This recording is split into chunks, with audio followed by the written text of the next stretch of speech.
Jadi inilah maksud daripada ayat mutasabbihah, yang tahu wa ma ya'lamu ta'wilahu illallah, yang tahu cuman Allah. Jadi Anda jangan memandang saya sebagai makhluk yang menjelaskan ini.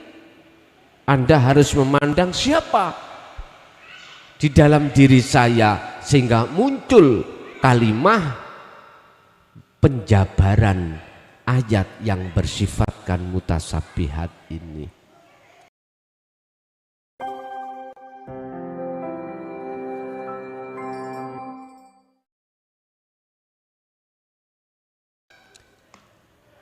Empat pertanyaan sekaligus. Apa hakikatnya alif lam mim? Bapak Ibu hadirin jamaah rahimakumullah, itu ayat salah satu di antara beberapa ayat yang bertafsir mutasabihah. Apa tafsir mutasabihat itu? Tafsir atau pengertian secara hakikat makrifat atau bab-bab perkara batiniah. Ini dijelaskan di dalam surat Ali Imran ayat 7. Ada dua ayat di dalam Al-Quran itu. Pertama versi muhakamah tafsirnya, yang kedua adalah mutasabihah. Muhakamah ini jelas, artinya jelas hal-hal yang berkenaan dengan syariah. Kalau mutasyabihah itu hal-hal yang berkenaan dengan hakikat atau ruhaniyah. Dan di dalam ayat itu dikatakan wa ma ya'lamu ta'wilahu illallah, yang tahu takwilannya ayat-ayat yang bersifatkan mutasabihah cuman Allah. Makanya nanti ketika saat saya urai alif lam mim ini, jenengan jangan mandang makhluknya yang mengurai, baru sambung nantinya. Kalau jenengan masih memandang makhluknya yang mengurai ayat yang bersifat mutasabihah, contohnya alif lam mim atau yasin atau shod, kaf ha ya ain shod, ha mim ain sin qaf, ini bersifatkan mutasabihat, yang tahu cuman Allah. Jadi jenengan nanti ketika saat saya terjemahkan ayat ini, sebab ayat ini bersifatkan Al-Quranul Qadim, Anda jangan memandang makhluknya. Kalau dalam hati jenengan masih beriman makhluknya yang menyampaikan, Anda tidak akan menemukan makna daripada alif lam mim. Gak bisa, justru malah tersesatlah kau. Sebab ayatnya dikatakan siapa yang hatinya condong ke mutasabihah maka tersesatlah dia. Disinilah maksudnya. Jangan mandang makhluknya, saya ingatkan, tapi pandanglah siapa yang berperan pada makhluknya itu, sehingga muncul keterangan-keterangan. Pun alif lam mim itu terdiri dari 3 huruf, alif dan lam dan mim. Ini apa maksudnya alif itu? Tegak. Ini menunjukkan ismudat, alifnya. Ismudat itu nama Allah. Ismudat jeneng pada yang dijenengi, bukan namanya. Artinya seluruh apa alam langit dan alam dunia ini, bumi ini, Di situ akan nyata, wujudnya itu akan nyata. Bagi siapa yang akan nyata? Bagi hati seseorang yang sudah tidak lagi memandang nama, sifat atau zatnya, tidak memandang. Inilah yang kumaksud, kembalilah kau belajar untuk praktek memfungsikan dzikir su'aul basiroh di dalam sirul asror. Baru saged dunung mengke akan bisa sambung kalau jenengan ini berlaku hati seperti itu.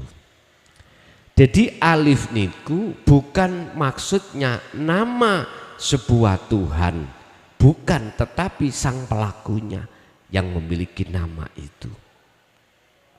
Sehingga wujud alif lam mim itu perwakilan, istilah bahasa perwakilan lah, tapi aslinya nggak ada, nggak pernah Allah mewakilkan, ini nggak ada.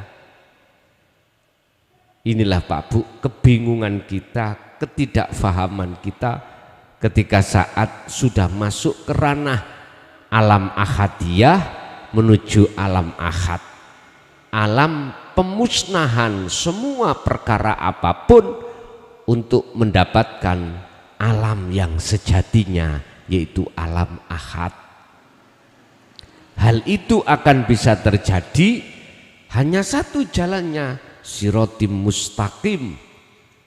Anda harus lewat zikir sirul asror. Kalau tidak dari itu nggak bisa.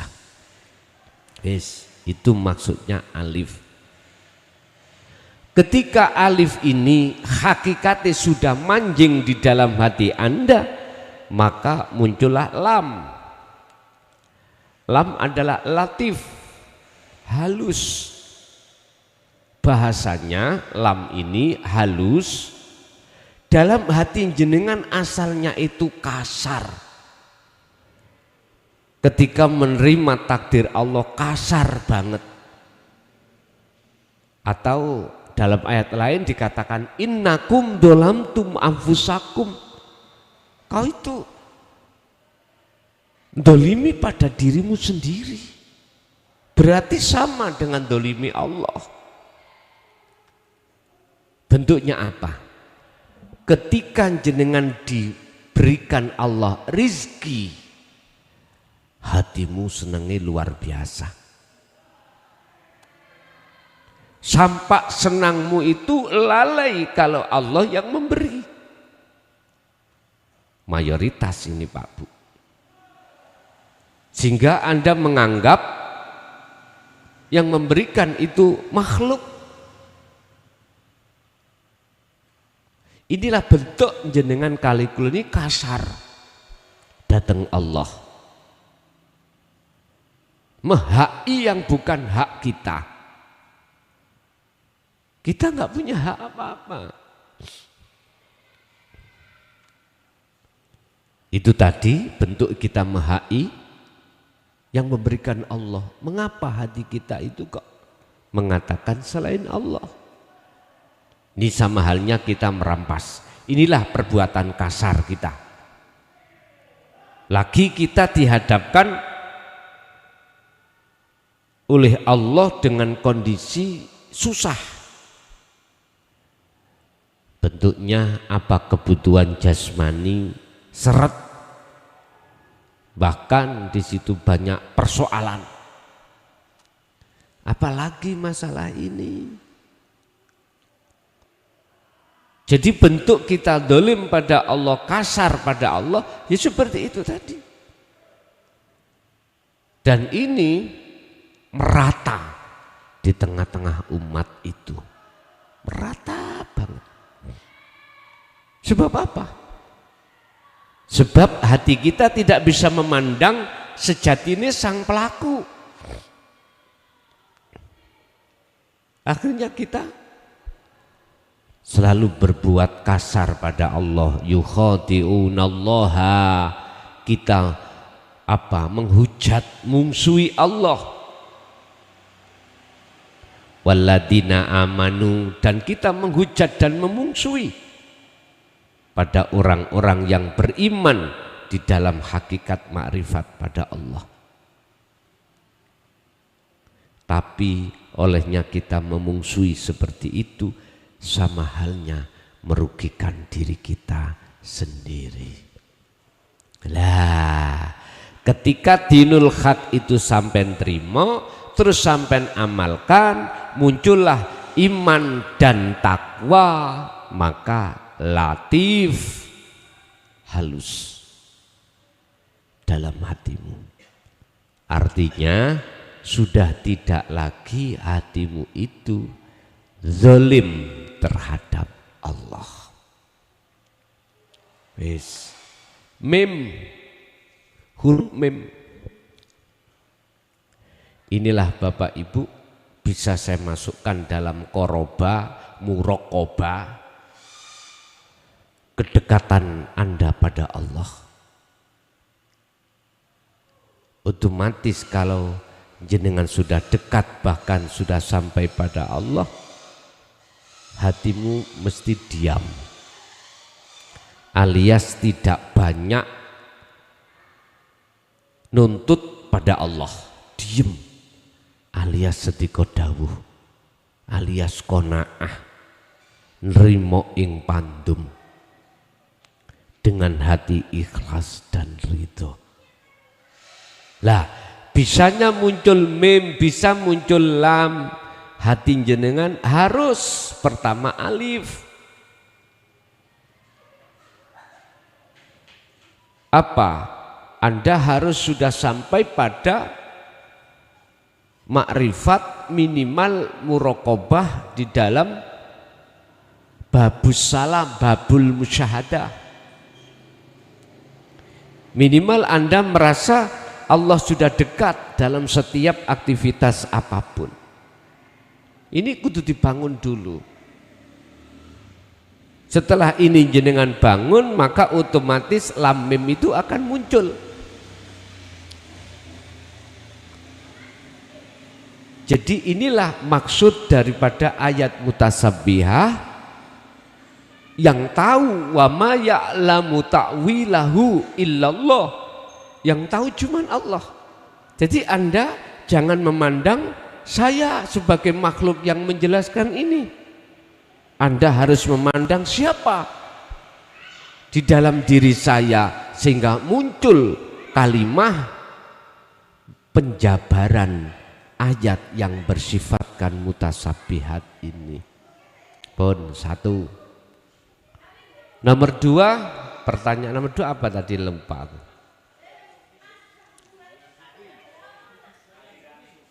Tarian sufi. Apakah tarian sufi miturut pandangan hakikat? Kalau pandangan hakikat itu semacam-macam, bah tarian jaranan, tarian jogetan, apapun. Manakala ruhaniyah tidak dibarengi dengan dzikir sirul asr, maka itu laksana seseorang itu menggambar atau menulis di atas air. Saya setuju, tarian sufi itu berputar-putar, melatih kepala ini cekak gampang bingung, nanti biar ketika saat mancing di kapal itu gak muntah-muntah gitu. Sebab mabukin ning kapal Pak, Masya Allah, saya sendiri sudah ngalami waktu di Madura itu. Ora apa enak, panas, cantengen, dasiku nyut-nyut. Karena apa, digoyang-goyang terus kita. Iya. Nah, kita pakai perahu kecil, terus perahu itu nggak ada sayapnya, ya otomatis. Wong namanya orang belajar, langsung diletakkan perahu kecil, langsung nyeluntek Pak, nyeluntek. Dah, silakan tarian sufi yang bentuknya bagaimana, dia itu berzikir secara lesan jari, silakan. Yang terpenting hati harus bersirul asr. Kalau tidak, mohon maaf, pandangan hakikat itu tidak ada bedanya dengan jaran kepang. Mohon maaf loh ya, saya tidak menyamakan tarian itu seperti jaran kepang, yonda. Pandangan hakikat maksudku itu, bukan pandangan syariat. Biasanya tarian sufiku pertanyaannya apa dibarengi dengan zikir? Mestinya kalau kita bicara sufi berarti sudah belajar tentang didikan ilmu tasawuf. Ilmu tasawuf itu sama fungsinya dengan ilmu tauhid, apa? Mengesahkan Allah.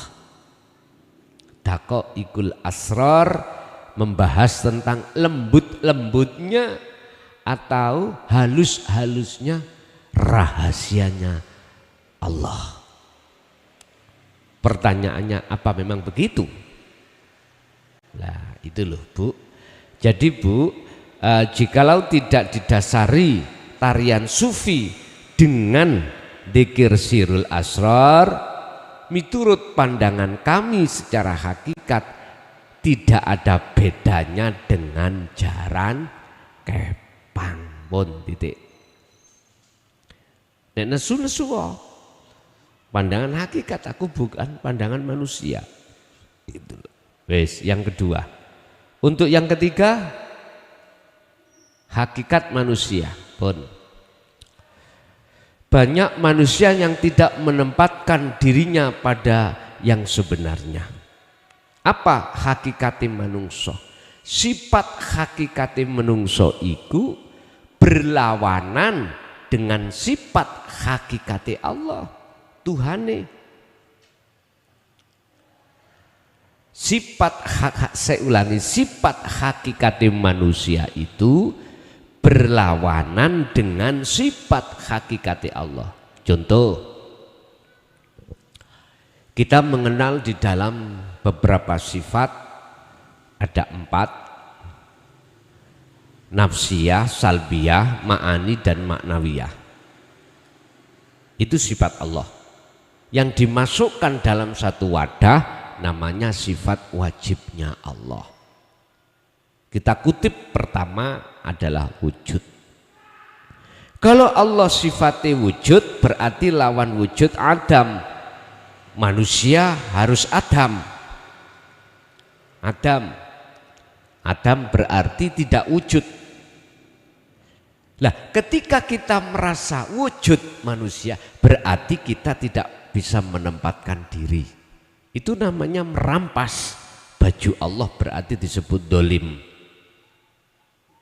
Sebut dolim. Wujud, kidam, bako, wujud, kidam, bako, mukhalafatu lil khawadisi, qiyamuhu binafsihi, wahdaniyah. Pun 5 sebagai sifat salbiyah Allah. 5 sebagai sifat salbiyah Allah itu sudah jelas sifat yang selalu melekat dan wajib pada diri Allah. Bapak Ibu, yang dikatakan manusia itu mestinya menempatkan pada dirinya sebagai manusia. Tapi kebanyakan enggak. Semua itu gara-gara apa? Ilmu. Gara-gara ilmu yang sudah kita dapatkan di dalam hukum syariah. Sehingga kalau boleh saya katakan Pak Bu, jadi mohon maaf sebelumnya jikalau ada yang tersinggung. Dengan adanya ajaran pendidikan tentang ilmu yang berkenaan dengan syariah, ini kalau dipandangi dari sisi kacamata hakikat, bukan hanya terkesan, ini justru mengajak Anda untuk menempatkan diri seorang manusia tidak pada manusianya. Inilah bahayanya ketika kita saat mulai akil balik dididik proses ilmu syariah, tidak kita teruskan ke hakikat. Bahayanya ada di sini. Ujung-ujungnya kita merampas sifat yang menjadi sifat wajibnya Allah. Makanya kami Pondok Pesantren Miftahul Ulum Jaya Baru, mengapa setiap bulan Ramadan selalu turun ke bawah pembahasannya untuk memberikan kesempatan pada pemula-pemula sadar diri siapa kita sebetulnya, sehingga bisa menempatkan sifat hakikati hamba terhadap hamba, sifat hakikati zat terhadap Allah. Lah, dalam surah Al-Baqarah 54 Allah katakan orang yang seperti ini apa? Yang tidak bisa menempatkan sebagai seorang manusia pada tempatnya, itu dikatakan dolim. Innakum dolamtum anfusakum, sesungguhnya kamu sekalian semuanya itu menganiaya terhadap dirimu. Kalau menurut ayat ini, sebab mereka bittikhadikumul ijlah, apa? Menjadikan selain Allah itu sebagai Tuhan. Bentuknya apa? Dalam hati kita setelah kita merampas haknya Allah, mesti kita ngaku-ngaku. Ngaku-ngaku yang bisa ini, bisa itu, punya ini, punya itu. Lah, itulah yang akan menjadikan Tuhan dalam diri kita. Inilah Pak yang disebut dolim. Jikalau sudah dikatakan insanul kamil, mohon maaf, kamil mukamil, bahkan ketika jenengan iki menghadapi kondisi apapun, melakukan apapun, ibadah model apapun, hati jenengan sudah lepas diri yang melakukan. Inilah yang disebut kamil mukamil, insanul kamil, manusia yang sempurna itu ada di sini. Oke, selanjutnya yang nomor 4. Apa solusinya ketika kita ada ketidakcocokan terhadap sesama teman, bagaimana untuk mengambil keputusan tindakan yang bijak? Gini Pak, kita jangan mengurai hanya alasan syariat, kita juga harus mengurai alasan hakikat.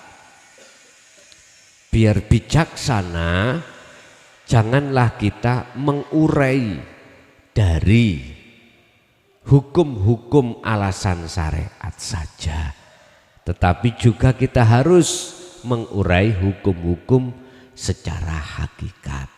Gambarannya bagaimana? Gini, umpama ini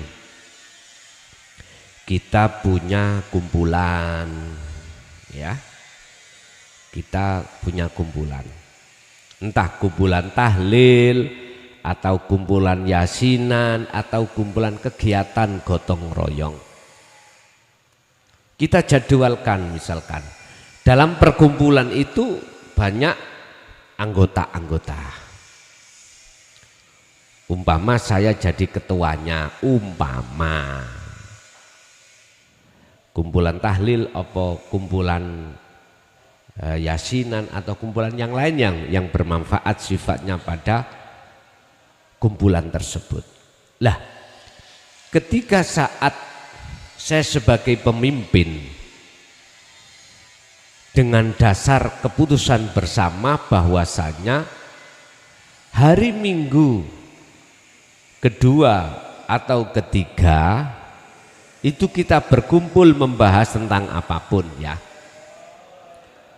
Kok ada salah satu di antara anggota tanpa klarifikasi dikarenakan dia ada alasan sibuk nggak bisa untuk datang, maka harus kita telusuri apa sebabnya. Umpama saya ketua, harus saya telusuri apa alasannya dia kok nggak datang. Apakah ingin keluar dari kumpulan ini? Makanya kita tanya, harus saya tanya pada yang bersangkutan. Cak, dek wingi sampai kok gak teko sebabnya apa? Masalah banyak yang tanya tentang sampean-sampean.